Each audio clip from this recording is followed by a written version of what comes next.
She left me at the altar, but that wasn't the worst part. I used to think the worst thing that could happen to a man was being left at the altar.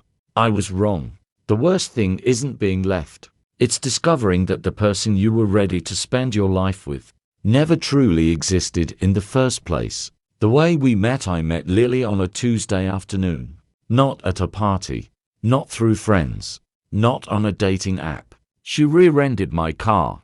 Hard enough to make me curse, but not hard enough to cause damage. I stepped out ready to argue. She stepped out ready to cry.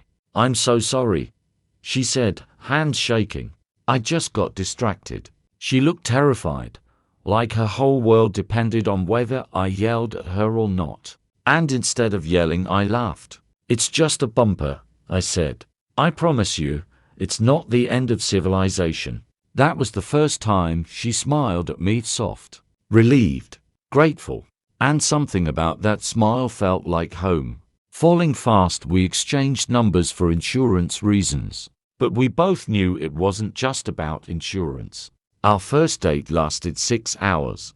Our second lasted the entire weekend. Lily was warmth in human form. She'd listen to you like you were the only voice in the room. She remembered tiny details, how I took my coffee, the name of my childhood dog, the song my mum used to play on Sunday mornings. With her, I felt seen, not admired, not desired, seen. And for a man who had spent most of his life pretending to be stronger than he felt, that was everything. The first red flag, it was small, almost invisible. She hated conflict, not disliked it, hated it. If I ever tried to talk about something that bothered me, she'd shrink. "Can we not ruin tonight?" she'd whisper. So I stopped bringing things up. Her ex texting her at midnight. Not worth ruining tonight. Her disappearing for hours without answering. Not worth ruining tonight. Love makes you compromise. Fear makes you stay silent. I didn't know the difference back then. The proposal 2 years later, I proposed.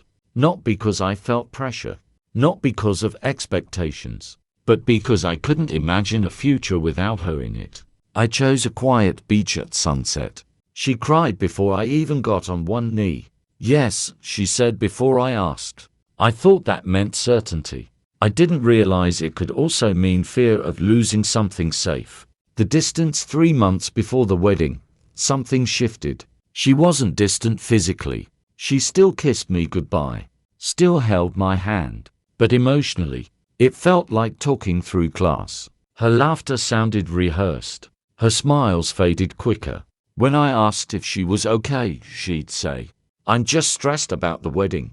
So I planned more, paid deposits early, took extra shifts, did everything I could to make her life easier.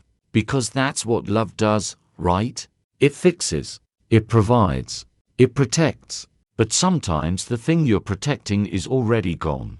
The night before the wedding, she barely looked at me. Family filled the house. Music played.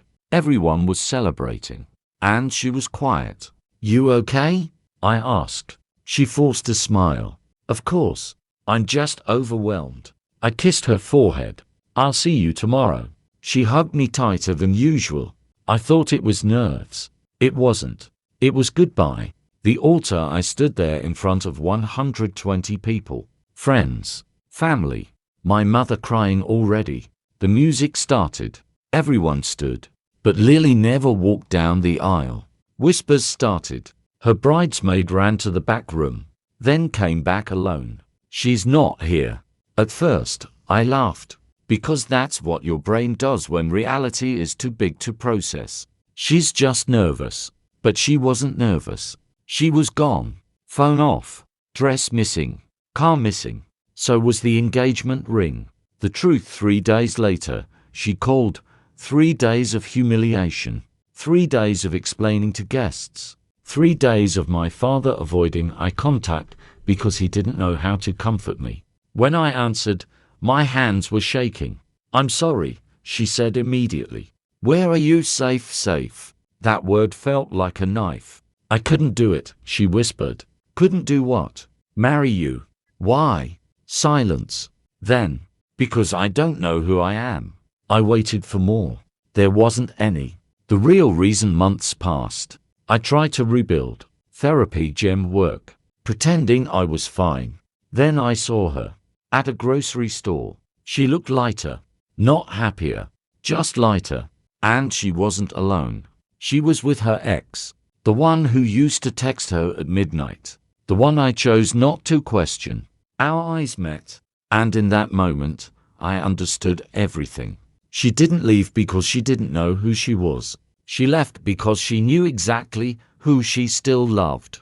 It just wasn't me. The breaking point that night, I finally allowed myself to feel anger. Real anger. Not sadness. Not confusion. Anger at her. Anger at myself. How many signs had I ignored? How many nights had I swallowed my discomfort to keep peace? Love without boundaries isn't love. It's self-erasure. And I had erased myself slowly for 2 years.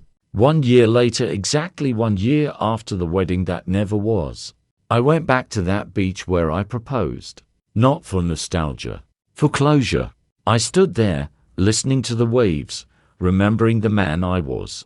Hopeful. Certain. Blind. And I forgave him. Because he loved the best way he knew how. He just didn't know that loving someone shouldn't cost your voice. The unexpected message 2 weeks after that, she messaged me. I'm sorry for everything. No explanation. No excuses. Just that. I didn't respond immediately. Because for the first time, I didn't feel urgency. Healing changes your priorities. Eventually, I wrote back. I hope you're okay. She replied. I'm not. And that used to be enough to pull me back in. But not anymore. The final conversation, we met one last time. Not for reconciliation. For understanding. She admitted something that changed everything. I was afraid you loved me more than I loved you. That sentence hit harder than being left at the altar. She stayed because I was safe. She stayed because I was stable. She stayed because I would never hurt her. But she didn't stay because she chose me. And there's a difference. A painful one. Letting go. I deserved someone who chose me without hesitation, I said calmly. She nodded. Tears falling. You did. For the first time, I saw her clearly. Not as the love of my life. Not as the villain. Just a human being who was confused and selfish and scared.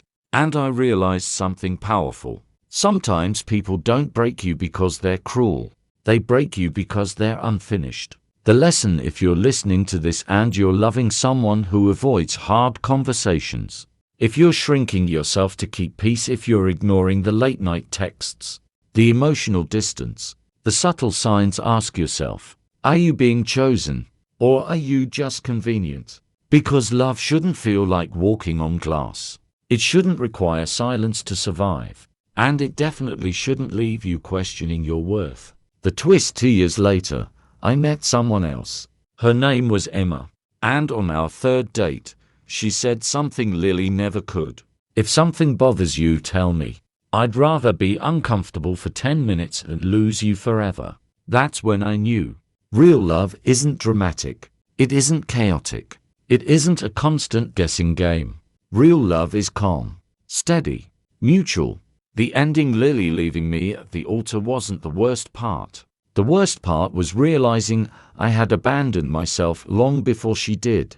But that pain, it built boundaries. It built strength. It built a version of me who no longer confuses intensity with intimacy. And sometimes the person who walks away from you is the reason you finally learn how to stay true to yourself.